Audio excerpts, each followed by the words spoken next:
on a une gingivite quand on a une parodontite, on a assez souvent des phénomènes d'arthrite, et puis, beaucoup plus ennuyeux, c'est qu'on évolue un peu vers cette parodontose, c'est-à-dire que l'inflammation du parodonte engendre une rétraction de l'os alvéolaire. Et c'est pour ça qu'on a des dents qui se déchaussent. Voilà, exactement. AVS avec Philippe Robichon.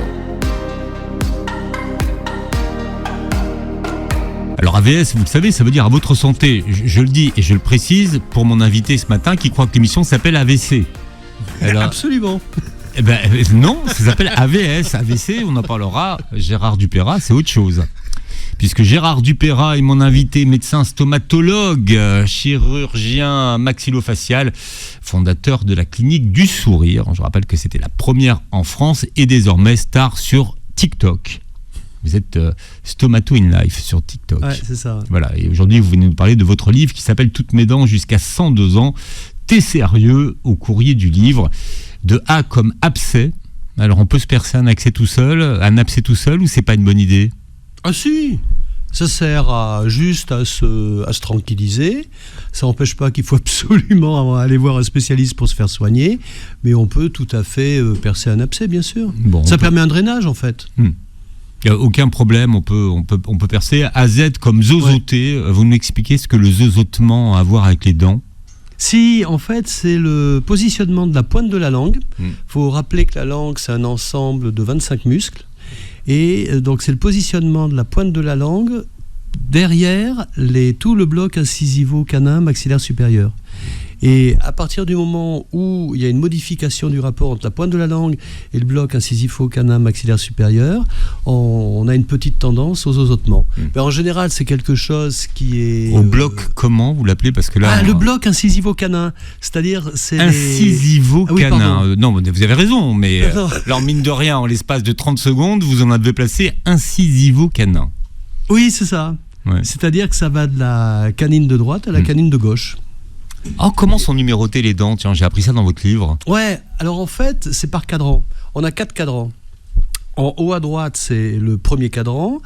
En bas à droite, c'est le deuxième cadran. De l'autre côté, en bas à gauche, le troisième. Et le quatrième, c'est le dernier. En haut à gauche. Donc voilà. Donc en fait, le premier numéro... on parle du cadran, et le deuxième numéro, on parle de la dent. C'est-à-dire, on a 8 dents par arcade dentaire, donc par hémi-arcade. 32, a priori. Voilà. Ouais. Et donc, quand on va parler, par exemple, de la numéro 27, c'est la 7e dent sur le cadran en haut à gauche. Voilà, oui, le cadran 2 alors. Le cadran 2, voilà. 7e dent du cadran 2. Voilà, c'est ça. Donc en fait, c'est 1, 2, 3, 4. On a une dent 37 et on a une dent 47. Absolument. C'est ça que ça veut dire. Et les dents de sagesse, par exemple, c'est la 38, la 18, la 28, la 48. Et c'est comme ça qu'on donne l'appellation et que l'on localise géographiquement c'est pour ça que quand on a des devis dentaires, on a sur les numéros des dents. Voilà, c'est ça. Ouais. Bon, comme ça, bon, je ne sais pas si ça vous a appris quelque chose, mais en tout cas, maintenant, vous saurez lire un devis dentaire. Enfin, le lire, je ne sais pas, parce que souvent, les devis dentaires, évident, ça fait peur. Hein. Oui. Bien, alors, les dents vieillissent aussi. Hein. Ouais. Hein, c'est ce qu'on apprend dans votre livre. Est-ce qu'il y a un âge, puisque c'est votre métier, pour se faire refaire les dents? Ça veut dire, est-ce qu'il y aura un âge à partir duquel on ne se fait plus refaire les dents? Non. Il n'y a pas d'âge limite à partir duquel on ne peut pas se faire refaire les dents. Par contre, c'est vrai qu'en général, à partir, je dirais, de 35-40 ans, c'est pas rare que les problèmes recommencent. C'est-à-dire qu'il y a des problèmes pendant l'adolescence, au moment de la fabrication des dents, avec les caries, avec tout ce qu'on connaît. Et puis après, on commence à avoir les incidences qui sont liées au stress, beaucoup, qui sont liées aux modifications hormonales. Alors ça, c'est beaucoup chez les femmes avec des âges charnières. Oui, un petit peu chez l'homme, et le gros problème, c'est que c'est souvent mélangé avec les conséquences du stress sur les sécrétions hormonales. C'est-à-dire qu'on peut avoir aussi bien une ménopause qu'une andropause, et avoir une sécrétion de cortisol qui a précédé ces modifications au niveau des hormones mâles et des hormones femelles. Alors le cortisol, c'est l'hormone du stress. Ouais. Mais alors moi, je ne savais pas du tout que le cortisol, c'est la première fois que j'entends ça, avait un impact sur nos dents.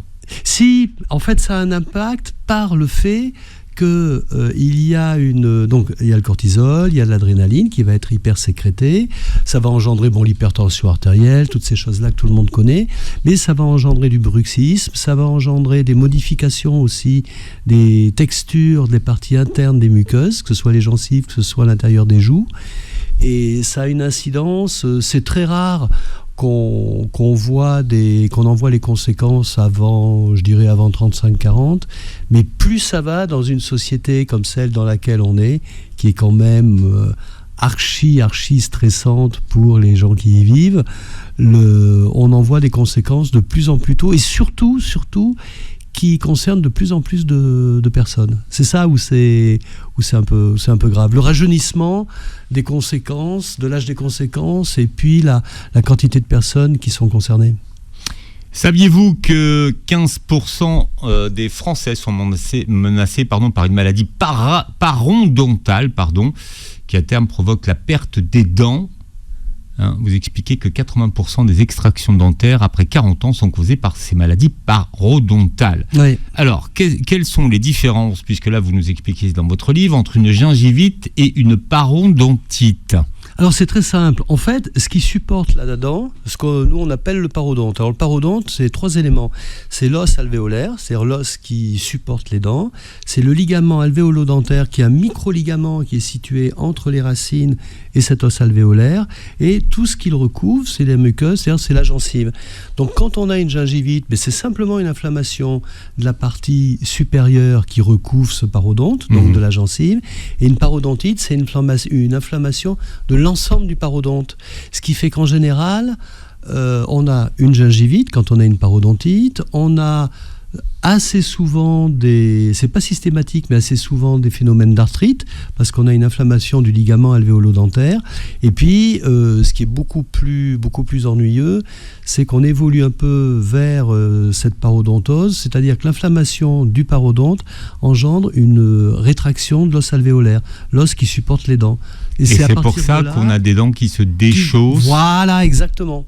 Alors ça commence, le déchaussement en fait, il commence au niveau de la gencive, où on commence à apercevoir un petit morceau de début de racine, ce qu'on appelle le collet là au niveau des mylolyses, et puis après ça descend de plus en plus parce que l'os se rétracte, jusqu'au jour où on commence à avoir des mobilités dentaires.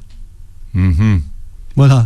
Mais on peut faire des greffes d'os. Absolument, des greffes d'os, des greffes de gencives. Ouais. Il y a des traitements par voie orale qui sont donnés, des traitements aussi qui peuvent être donnés par voie locale, sous forme d'instillation. Il y a plein de techniques avec des résultats qui en général sont bons, mais on est obligé de prendre en compte l'ensemble du corps humain. C'est-à-dire que si par exemple on fait un traitement local de greffe d'os par exemple qui va être très efficace, mais sur quelqu'un qui a de l'hypo ou de l'hyperthyroïdie d'une manière importante, ou un diabète qui n'est pas équilibré, c'est évident qu'on n'aura pas un résultat c'est quoi le rapport qui sera génial. C'est la fixation du calcium, du magnésium sur l'os alvéolaire, entre autres sur l'os alvéolaire. Et si on fait une greffe et qu'on n'ait pas une vascularisation, une microvascularisation qui soit vraiment excellente, elle ne va pas apporter les micronutriments, et ces micronutriments ne vont pas forcément se fixer sur l'os alvéolaire. Donc en fait, si on ne prend pas les choses d'une manière un petit peu globale au niveau de l'ensemble du corps, on risque d'avoir des échecs dans certains types de traitements. Alors qu'est-ce qu'on fait si on a les dents qui se déchaussent ? La première chose, c'est de faire un bilan radio pour voir quel est le type exact de déchaussement. D'accord. Savoir si c'est une résorption osseuse horizontale, si elle est verticale, sous forme d'entonnoir, etc., etc. Ça permet de voir aussi quelle est la densité osseuse. Parfois, chez certains patients, on le couple avec une demande, même si la structure de l'os alvéolaire qui entoure les dents n'est pas la même, on le couple avec une demande d'ostéodensitométrie, de manière à voir, c'est l'analyse qu'on fait sur les vertèbres, pour voir si le patient n'a pas... Oui, l'ostéoporose. Voilà, tout bêtement. Et à partir de là, on va décider un petit peu du traitement qu'on fait. Mais il y a toujours un traitement par voie générale qui est donné, toujours. Alors, soit sous forme de phytothérapie, plein de petits traitements certains considèrent comme des compléments alimentaires. La vitamine D, alors là, évidemment, c'est incroyable, tout le monde parle de la vitamine D maintenant.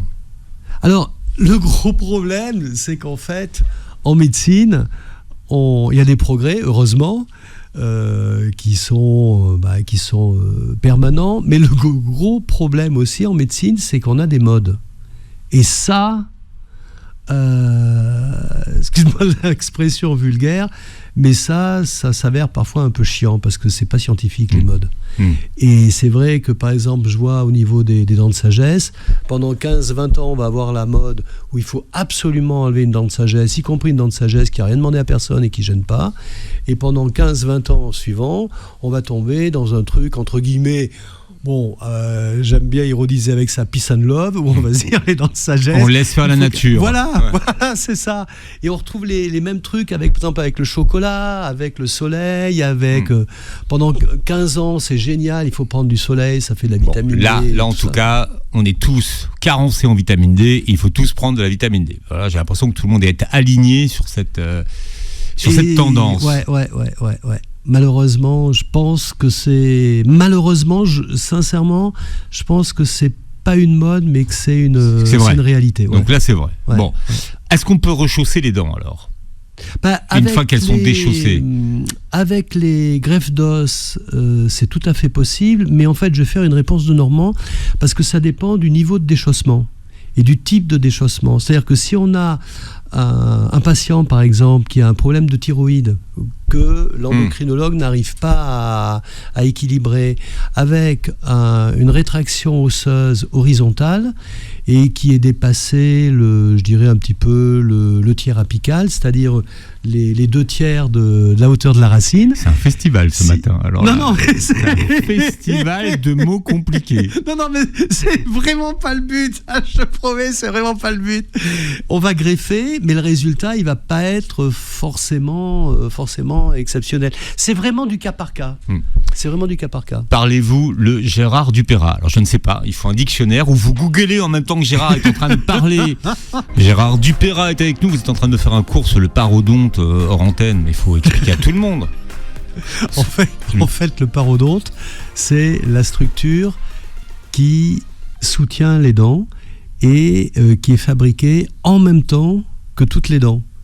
On est en plein dans l'évolution embryologique, ce qui explique en fait que ça forme vraiment un tout, ça forme un bloc, et c'est pour ça qu'on parle de l'élément parodontal et qu'on parle du parodonte, où c'est vraiment tout un ensemble, et c'est au fur et à mesure on va dire du vieillissement. Le vieillissement, faut pas exagérer, mais physiologiquement on peut considérer qu'il débute presque à 30 ans, même un peu avant 30 ans. Et à partir de là, il y a une évolution. Du vieillissement dentaire, bien sûr. Vieillissement général. Général. Hein. Non, Philippe. Vieillissement général. Alors, il y a des organes qui sont beaucoup plus sensibles que d'autres. Et d'une personne à une autre, on va avoir des fragilités sur certains organes et pas sur d'autres. C'est la médecine, c'est vraiment la preuve par A plus B qu'il n'y a aucune justice. C'est-à-dire que les évolutions peuvent être relativement mauvaises sur tel ou tel organe, alors qu'on prête extrêmement attention. C'est très variable d'un patient à l'autre. Pourquoi les maladies parodontales sont-elles à surveiller plus spécifiquement chez les femmes enceintes et chez les diabétiques, par exemple ? Alors, chez la femme enceinte, tout simplement parce qu'il y a une modification des taux hormonaux.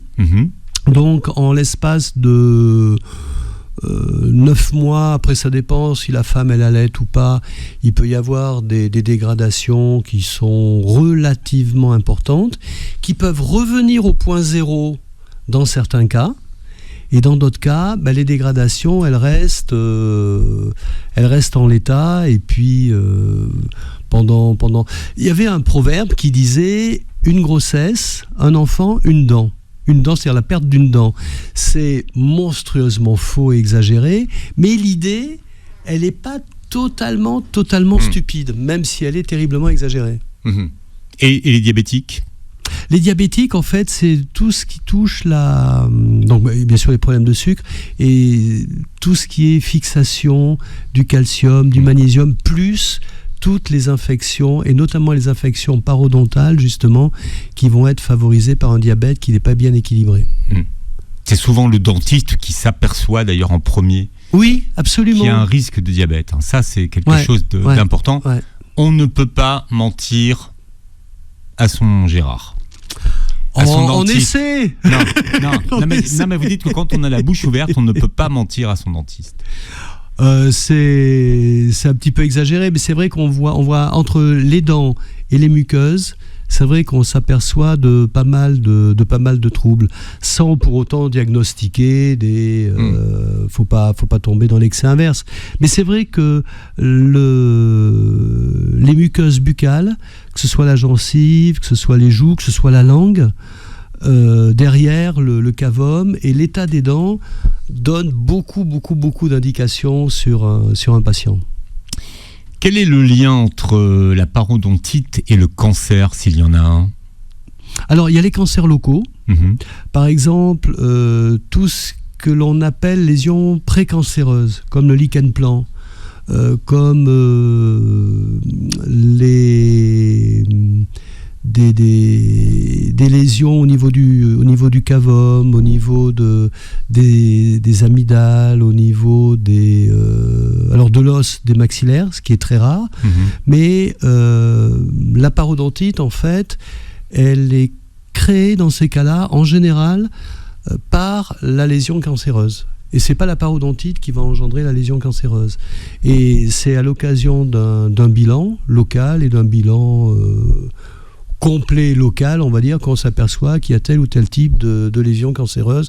Et par exemple, une lésion dont on parlait tous les deux là tout à l'heure, le papillomavirus, où on a un début de recrudescence. Ça, c'est vrai. Mais alors, pour quelle raison ?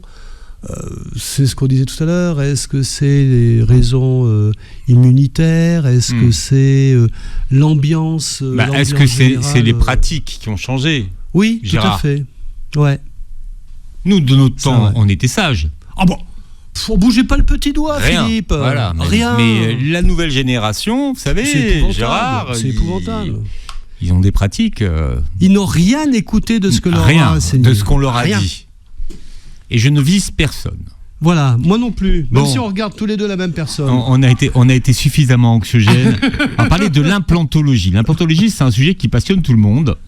Alors, on parle rarement des échecs en implantologie. On va essayer d'en parler quand même un petit peu ce matin. Déjà, est-ce que tout le monde peut recevoir des implants ? Non. Il faut s'assurer de la bonne densité osseuse. Il faut s'assurer d'un volume minimum, même si on peut faire des greffes d'os, même si on peut faire de la compaction osseuse pour essayer d'augmenter la densité. Mais il faut vraiment un examen clinique, bien sûr, et un examen scanner ou cone-beam approfondi, de manière à pouvoir donner entre guillemets l'autorisation d'avoir la possibilité de faire des implants. Il y a des endroits dans la bouche où il est plus facile de poser des implants que d'autres. Ouais, par exemple au niveau du menton, on n'a jamais de problème particulier. Sous les fosses nasales. En bas ? En bas, ouais. En bas, entre les deux canines du bas. On a une zone où il y a l'os du menton. Alors là, on n'est plus du tout dans l'os alvéolaire. Alors, c'est marrant parce que j'ai l'impression que les gens ne se font pas poser d'implant dans cette zone-là. Ouais. J'ai l'impression qu'ils ont plutôt tendance à favoriser le haut que le bas, mais enfin bon. Ça, c'est souvent pour des raisons esthétiques. Mais quand il y a des patients qui ont des appareils complets du bas qui ne tiennent pas du tout, en général, ils sont super contents quand on arrive à mettre 3 implants au niveau du menton, des implants mentonniers, sur lesquels on met un système de fixation, sur lequel vient se clipser l'appareil. Et là, on passe d'un appareil qui ne tient pas du tout, à un appareil qui, dans un premier temps, tient bien. Et après, il faut réadapter cet appareil, mais on a une tenue qui est... Ça passe en fait de la notion de... sans trop exagérer, de invivable ou difficilement vivable, bien sûr, à vraiment vivable. Donc les implants mentonniers. Ouais. Quelles sont les autres régions où c'est plutôt facile de poser des implants ? Les fosses nasales, c'est la réplique en fait du menton au niveau du maxillaire supérieur, avec la différence que on a un os qui est au niveau des fosses nasales, c'est vraiment comme c'est de l'os alvéolaire. Il y a un petit peu d'os maxillaire, mais c'est vraiment de l'os alvéolaire aussi. Donc, il faut faire très attention à la densité. Différence ? L'os maxillaire, c'est un os comme le fémur, comme le tibia, le péroné. L'os alvéolaire, qui est l'os qui entoure les dents, c'est une structure cartilagineuse. C'est un petit peu... je vais faire une comparaison qui est un peu osée, mais c'est un petit peu comme si on avait une ossification qui se soit arrêtée à un certain moment, qui ne soit pas allée totalement jusqu'au bout. L'alvéolaire. L'alvéolaire. Ouais. D'accord, c'est ça. C'est ça la la maxillaire, différence. elle est allée à Ah son oui, terme, complètement. alors C'est que l'os, l'alvéolaire, elle n'est pas allée jusqu'au bout. Voilà, donc c'est pas l'os plus tout à fait tendre. ça, mais on peut le considérer comme ça. C'est de l'os plus tendre. Plus tendre, ouais, absolument. Ouais. Absolument. Et c'est pour ça, par exemple, que les implants mentonniers sont des implants qui... on peut toujours avoir un échec, c'est évident. Il n'y a que les menteurs et les narcissiques qui n'ont jamais d'échec en implantologie. Bien sûr qu'il y en a très très peu aujourd'hui avec les techniques que l'on utilise, mais il peut toujours y avoir un échec. Mais quand on parle d'échec, c'est vrai que lorsqu'on a un os d'une densité qui est importante, faut vraiment que le patient ait un gros problème de bruxisme ou un gros problème de santé pour qu'on ait un échec avec l'implant. Shkoun, le bruxisme. C'est quoi le bruxisme ? Je traduis parce que je suis avec vous, je suis sûr de rien. Non. Déjà, je suis pas très sûr de votre ramadan, donc... Le bruxisme, en fait, c'est une asymétrie au niveau des articulations temporomandibulaires. Ce sont ces deux articulations qui nous permettent de manger et qui nous permettent de mettre les dents les unes en face de l'autre. Pour manger, pour avaler, pour bâiller, pour parler, pour toutes ces fonctions. Et en fait... à cause du stress, encore une fois, les deux causes du bruxisme, c'est les malformations. Et ça, c'est plutôt quand on est jeune, mais vraiment des très grosses malformations. De la mâchoire ? De la mâchoire, qui nécessitent la chirurgie maxillofaciale lourde. Et après, c'est tout simplement toutes les contractures musculaires qui débutent au niveau des muscles cervicaux pour remonter un petit peu derrière la tête, aller jusqu'aux muscles temporaux, les pariétaux, qui redescendent sur les sternocléidomastoïdiens. Et il y a les... Ah oui, pardon. Mais enfin, c'est toute la sangle musculaire autour de la bouche, en fait, qui est très contractée. Et ça crée une asymétrie au niveau de ces deux articulations. Ce sont des gens qui grincent des dents la nuit. Qui grincent des dents la nuit, Voilà, c'est ça. Ouais, c'est la conséquence. Mais ça stresse, hein ? Oui, absolument. Et qui sert très souvent, tant qu'on leur en a pas fait prendre conscience, qui sert très très souvent les dents la journée. Et quand on leur fait prendre conscience, ils arrivent à maîtriser un peu la journée. Par contre, la nuit, il faut un petit appareil de prothèse, hein, ce qu'on appelle les plaques de surélévation qu'on porte la nuit. On porte soit au maxillaire supérieur. Ça, c'est glamour. Hein, ça favorise l'amour, tout ça. Alors, Joker.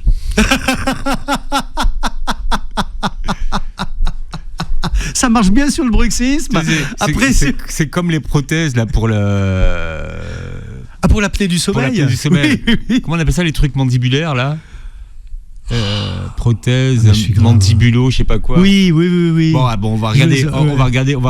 C'est pareil, c'est des trucs qui favorisent le rapprochement. Oui, voilà, exactement. Bon, on a le nom, hein, c'est l'orthèse d'avancée mandibulaire. Ok. Bon, on est avancé. Oui. Mais énormément prescrite en ce moment pour les problèmes d'apnée du sommeil. C'est ça ou le masque ? Ou l'espèce de respirateur là. Ouais. Non, mais bon, il y a. Mais c'est en fait, t'as plein de trucs. C'est pour ça que t'as autant, par exemple, de centres d'ophtalmo et de centres dentaires qui s'ouvrent et qui ferment, toi, 3-4 ans après, parce qu'en fait, tu exploites à mort ce qui est rentable par rapport à la nomenclature. Les gens, ils coûtent rien, donc tu leur dirais, vous nous laissez faire, nous on s'occupe de tout, qu'ils en aient besoin ou qu'ils en aient pas besoin. Tu fais le truc, t'empoches le fric, et en plus, si tu te démerdes bien, tu peux avoir des subventions. Tu vois ? Ça coûte 400 €. Voilà. Bon. Remboursé par la Sécu et par une bonne mutuelle. Alors, on va parler des implants parce que c'est un sujet sur lequel il y a beaucoup de questions. Déjà, pourquoi ça prend tellement de temps pour poser un implant ?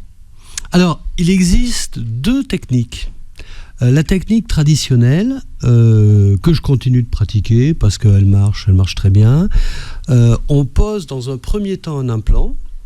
On attend. L'implant, c'est ce qu'on vous met dans C'est la racine artificielle. C'est la racine. Voilà, ce qu'on appelle l'implant, c'est ça. Voilà, c'est ça. C'est pas du tout la couronne qui va par-dessus, c'est même pas l'accastillage prothétique, c'est simplement la racine artificielle. On la met dans l'os, alors os alvéolaire et os maxillaire, et on attend ce qu'on appelle toute la phase d'ostéo-intégration, c'est-à-dire l'intégration osseuse de l'implant. L'implant, il faut rappeler qu'il doit être impérativement en titane pur, grade 3, et recouvert d'oxyde de titane. Ce qui fait qu'on assiste à un maillage entre la partie interne de l'os alvéolaire, parce qu'on n'a plus, vu qu'il n'y a plus de racines, il n'y a plus de ligaments alvéolo-dentaires, donc il ne reste plus que l'os alvéolaire, et on a un maillage entre cet os alvéolaire et l'oxyde de titane. Et on obtient quelque chose qui est extrêmement solide, mais vraiment extrêmement solide. Et en fait, pour avoir ce maillage, en moyenne, il faut compter entre 3 et 4 mois à la mandibule, où la densité osseuse est légèrement différente, et 4-5 mois au maxillaire supérieur. Donc en fait, pendant toute cette période-là, le patient se trouve avec des prothèses provisoires.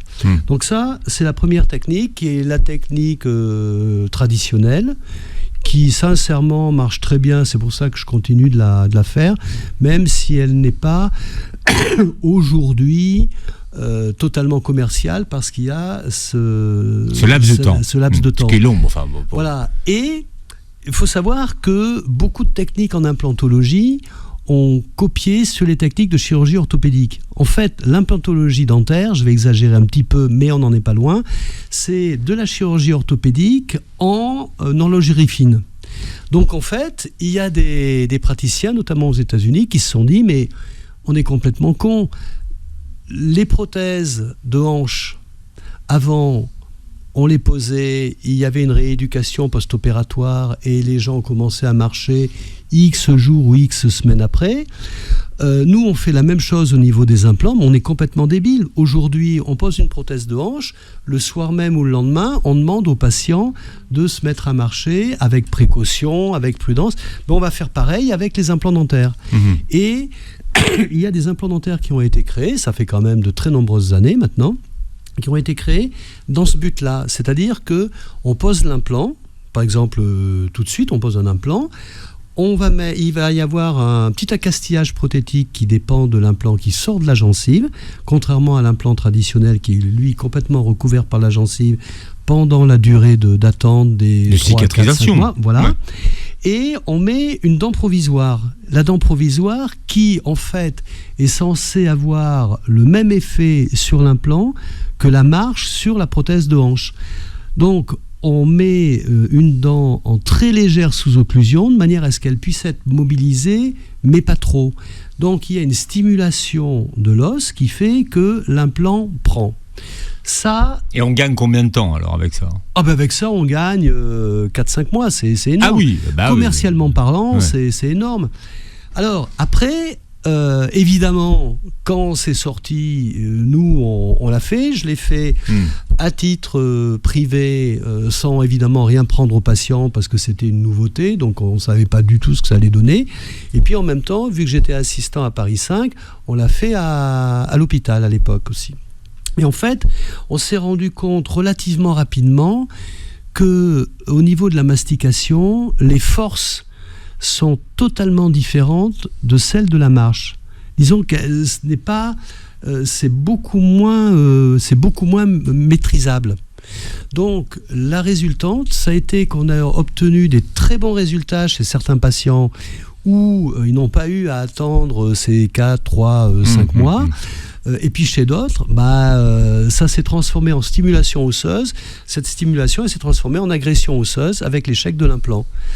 Donc en fait, moi j'explique aux patients que pour l'instant... Alors on a compris ce que vous voulez dire. Voilà. On a compris la méthode que vous conseillez. Bah oui, parce qu'on est quand même sur le corps humain. Si on regarde à l'échelle d'une vie humaine, c'est quoi 3 mois, 4 mois, c'est... Combien d'implants maximum peut-on faire à la fois ? Alors ça dépend, si c'est sous anesthésie locale et sur un seul cadran, on peut en faire 4 ou 5 en une seule séance sous anesthésie locale. On peut en aller jusqu'à 10 ou 12 sous anesthésie générale. Bon, aller faire une anesthésie générale pour mettre des implants, moi je trouve que c'est un peu exagéré. Ouais. Mais ça fait partie des possibilités. Puis alors on peut s'aider, par exemple, lorsqu'on le fait sous anesthésie locale, on peut s'aider avec le protoxyde d'azote.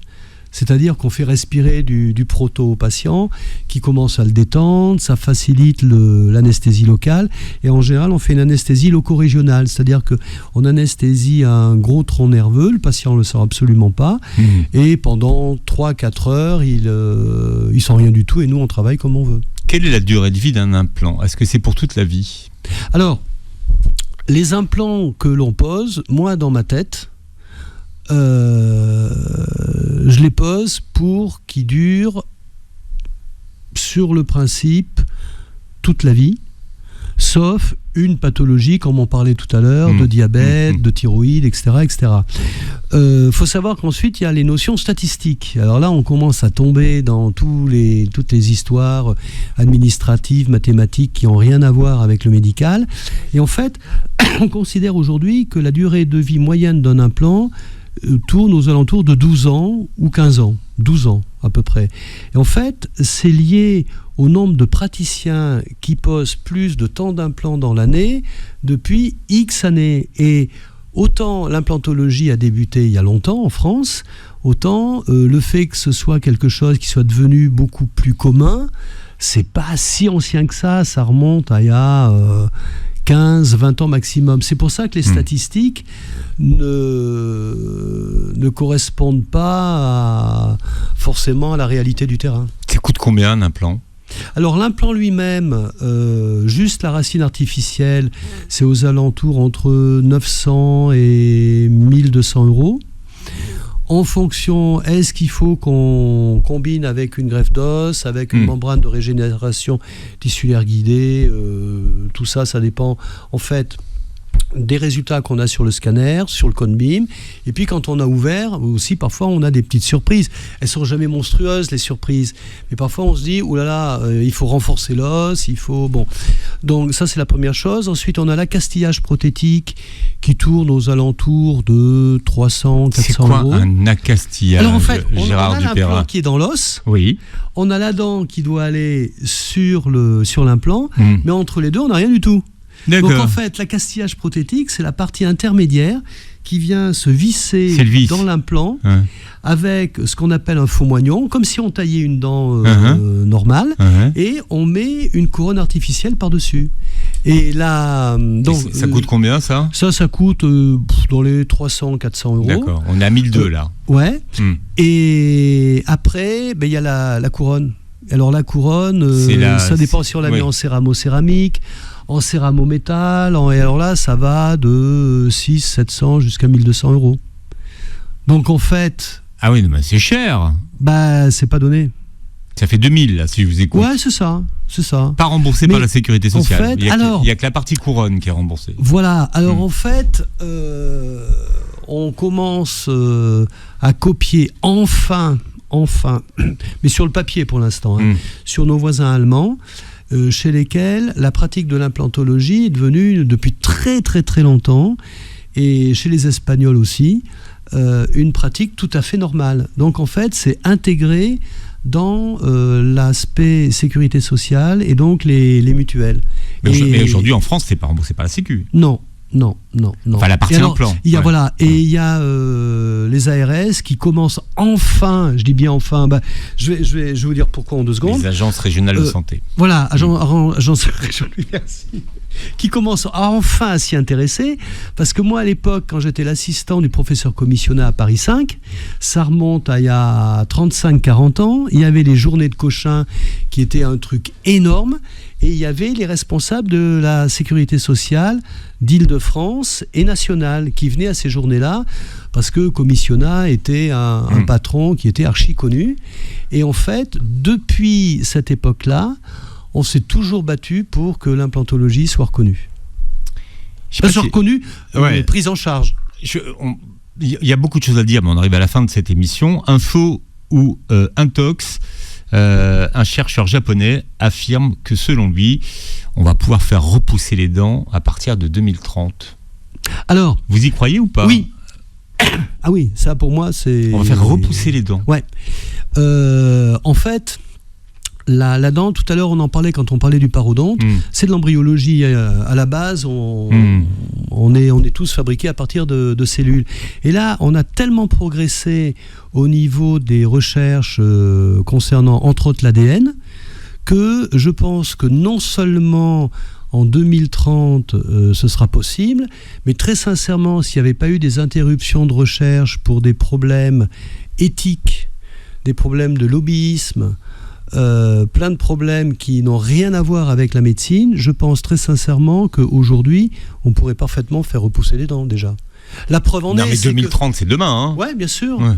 Mais la preuve, par exemple, quand on a c'est pas moi, des grands brûlés, aujourd'hui, on fait plus de prélèvements de peau pour les mettre en culture. En fait, c'est à partir de prélèvements ADN ou c'est de la peau artificielle, mais qui n'est pas du tout artificielle. Ça va être de la peau de Philippe Robichon, de Gérard Dupeyrat, je ne sais pas comment vous vous appelez. On ne va pas le balancer. Voilà, on ne va pas le dénoncer. Mais c'est notre peau à nous qui est cultivée. Donc il n'y a pas de raison qu'on puisse pas cultiver la peau et on ne pourrait pas cultiver les dents. Il ne faut même pas lui cultiver sa peau, allez dire. Je ne peux pas vous en dire plus, Gérard. Elle est passée au laser. Ah. Elle est passée au laser. Donc c'est ça, c'est un truc qui est tout à fait, moi ça me choque absolument pas. Par contre non mais vous y croyez, c'est ça. Total. C'est ça. C'est qu'en fait pour vous ça paraît pas fou. Ah, pas du tout. Pas du tout. Alors pourquoi on arrive à faire repousser les dents et pas les cheveux ? Alors c'est pas le même sujet. Celui qui arrivera à faire repousser les cheveux, il est riche. Hein, je vous dis tout de suite. Oui, complètement. Alors, d'ailleurs, vous êtes un exemple. Je suis un exemple. Vous êtes un exemple de l'argent qu'il y a à se faire. Et ça, pour quelle raison, j'ignore totalement. Alors, est-ce qu'il y a, toujours pareil, est-ce qu'il y a des problèmes d'éthique ? Est-ce qu'il y a des problèmes de lobby ? Parce qu'il y a toute une arrière-cour dans ces spécialités différentes. Et cette arrière-cour, c'est comme l'arrière-cour des politiques, on la connaît pas. Donc il y en a peut-être qui n'ont pas intérêt à ce qu'on fasse repousser les cheveux. C'est exactement ça. Pour l'instant. Voilà, c'est exactement ça. Et pareil pour les dents. Alors, vous publiez Gérard Dupeyrat, Toutes mes dents jusqu'à 102 ans, T'es sérieux au courrier du livre. On vous retrouve sur TikTok. Hein. Ouais, ça marche. Stomato in Life. Oui.